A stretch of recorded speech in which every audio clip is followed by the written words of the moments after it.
মেলা কাম করছি, মাজাটা ধরে গেছে। যাই তোরে যাই, অনেক রোদ, অনেক বেলা হয়ে গেছে। যাই একটা বিড়ি ধরাই যাক, বিড়ি ধরাইলি, বিড়িটা তুললাম কই? এই তো বিড়ি, মাথা মাথা গরম হয়ে গেছে।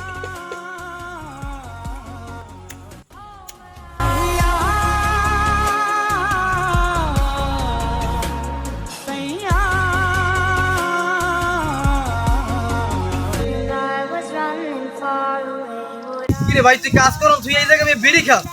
কি করবো, কাজ তো আর আপনি করেন না, কাজ আমি করি। আমার মতন যদি কাজ যদি করতেন, বিড়ি আমিও খাই। কি তুই সামান্য একটু কাজ করি বিড়ি খেতে পারে? আমার কথা, আমি বিড়ি খামু?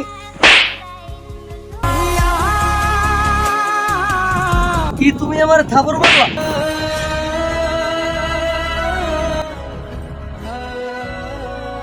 তুই আমার ধাক্কা দিতে পারলি? তুই কি বুঝলা গেছিস আমি তোর বড় ভাই?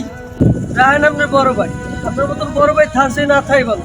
যে বড় ভাই ছোট ভাই ঘরে বসে বসে খায়, যে বড় ভাই সমাজে না থাই বলো। এত জায়গায় এত মানুষ মারে, আপনি মরেন না, মরে যান।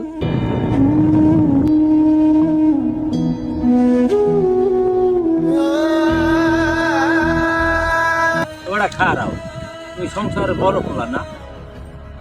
দেখো তোমাদের ছোট বাইরে তো দেখলাম, তুমি তো সংসারের বড় পোলা, আর ও তো ছোট, ও তো সংসারের হাল ধরিয়ে রাখছে। হয়তোবা তুমি বেকার, বেকার জীবন ভালো না বাবা, বেকার জীবন ভালো না, বেকার থাকাটা ভালো না।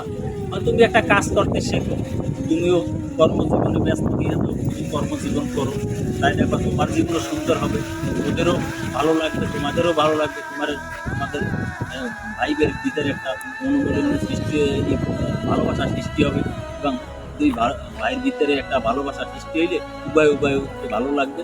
এই উভয় উভয় কাজ করলে সংসারও উন্নত হবে। চাচা, আজকে আপনার কথায় আমার মস্তিষ্ক দাঁড়িয়ে দিছি। আজকে বুঝলাম এই সমাজে বেকার পোলাপানের কোনো মূল্য নাই। আজকে বেকার বলে ভাইয়ের কাছ থেকে কত কথা শুনলাম, আজকে থেকে আমি কাজে লাগবো।